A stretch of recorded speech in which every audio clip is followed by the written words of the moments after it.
안녕하십니까. 반도체 소식을 전하는 고독달팽이 김석준 소장입니다.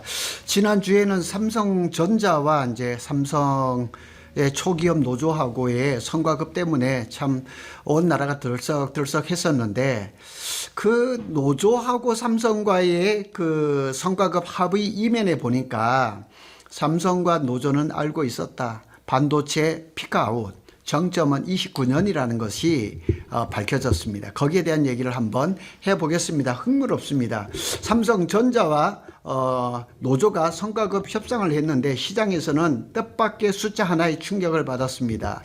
이건 다른 것이 아니라 28년까지는 영업이익이 대략 한 200조 선을 지킬 것이다. 그리고 29년부터는 100조 원 수준으로 뚝 떨어질 것이다. 이렇게 얘기를 하고 있습니다. 이게 삼성하고 초기업 노조하고의 성과급 협의 과정에서 나타난 것입니다. 단순한 성과급 조건이 아니라 삼성이 바라보는 AI 메모리 슈퍼사이클의 정점 시기, 정점 피크아웃이 드러난 것이 아닌가, 이렇게 한 분석이 나올 수가 있는 거죠.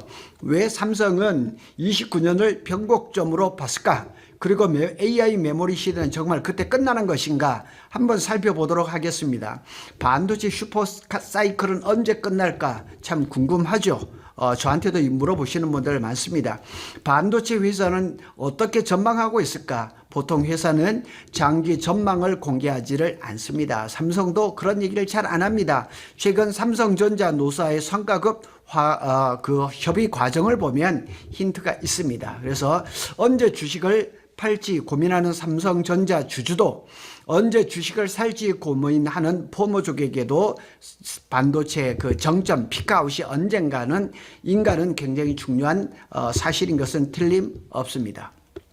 따라서 이번에 삼성전자와 초기업 노조의 성과급 그 약간의 그 다툼 이런 속에서 뭐 성과급이 얼마를 받을 것이냐 이런 것보다는 주식을 투자하거나 이러신 분들은 AI 메모리 슈퍼사이클 시간표가 일부 노출됐다, 이걸 좀 보셔야 된다는 얘기입니다. 특히 고독달팽이가 표현했던 것처럼 2028년까지 200조 영업이익이 목표고 29년부터는 100조 원이 목표다, 이렇게 얘기를 합니다. 뭐 일부에서는 지금 올해도 뭐 300조가 넘고 뭐 28년 뭐 이렇게 해서 500조가 넘을 거라고 얘기했지만은 일단은 삼성전자하고 노조의 합의 안 속에 있는 그 목표 바로 이겁니다.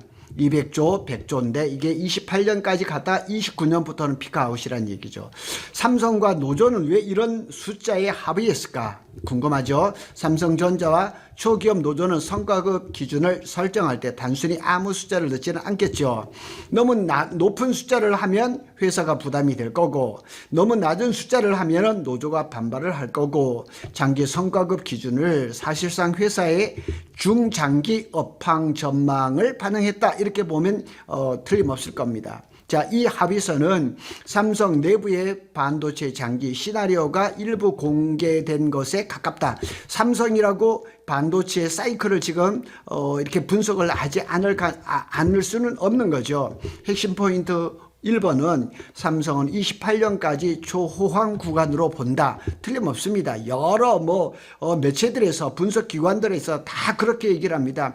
28년까지는 좋게 갈 것입니다. 그래서 DS 영업이익의 목표를 뭐 하여튼 최소치로 잡았을까요? 최대치는 아닐 겁니다. 200조를 잡은 겁니다.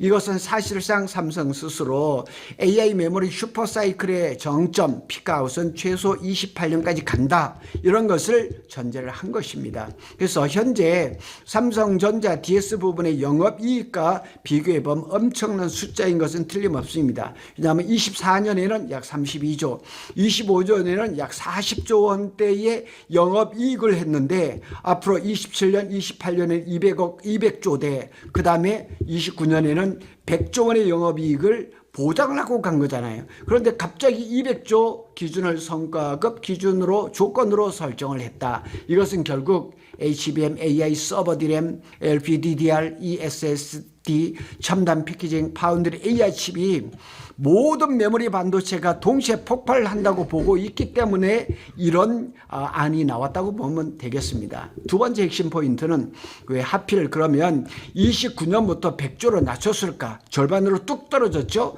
삼성과 노조는 사실상 29년부터는 지금과 같은 초과 이익은 꺾일 가능성이 있다고 본 것입니다. 그래서 시장의 핵심, 해석의 핵심은 28년은 슈퍼사이클 피크일 가능성이 있고 29년은 공급이 증가하고 경쟁이 심화되고 AI 투자 정상화가 시작이 되면서 약간의 영업이익이 꺾일 것이라고 보는 거죠. 그래서 이 두 가지로 분석을 해본다면 삼성은 AI 메모리 슈퍼사이클 정점을 28, 29년 전후로 보고 있을 가능성 이렇게 보고, 둘째는 그렇다고 반도체 호황이 끝난 것이 아닙니다. 그러면 1년에 영업이익을 100조 원 이상씩 하면 그것이 사이클이 끝났냐? 그렇게 볼 수는 없죠. 왜 29년이 변곡점일 가능성이 높을까? 한번 살펴보면 삼성전자의 경우는 P5가 이제 P5 펩1이죠. 그 다음에 P6는 P5 펩2. 이것들이 지금 초기 가동 시점하고 맞물려 있습니다. SK 하이닉스도 이제 내년 2월 3일부터 용인 Y1 펩의 일부가 지금 가동이 들어갈 거고, 마이크론도 뭐 싱가포르라든가 대만이라든가 또 일본이라든가 미국의 아이다호, 뉴욕까지 펩을 증설을 하고 있습니다. 그리고 중국의 CXMT가 굉장한 추격을 하죠. 최근에 발표된 자료를 보면 D램 점유율이 38%로 1등 삼성, 29%로 SK 하이닉스, 그 다음에 마이크론이 22%, 그 다음에 중국의 창신 메모리가 8%입니다. 그래서 이게 증설이 지금 삼성, SK 마이크론 뿐만 아니라 중국의 창신 메모리도 지금 점유율이 3%에서 갑자기 2배 이상 뛰어가지고 8% 점유율을 가져가고 있거든요. 현재는 공급보다 수요가 훨씬 빠르지만 28, 29년부터는 글로벌 HBM 캐파가 생산량이 대폭 증가할 가능성이 높다는 얘기입니다.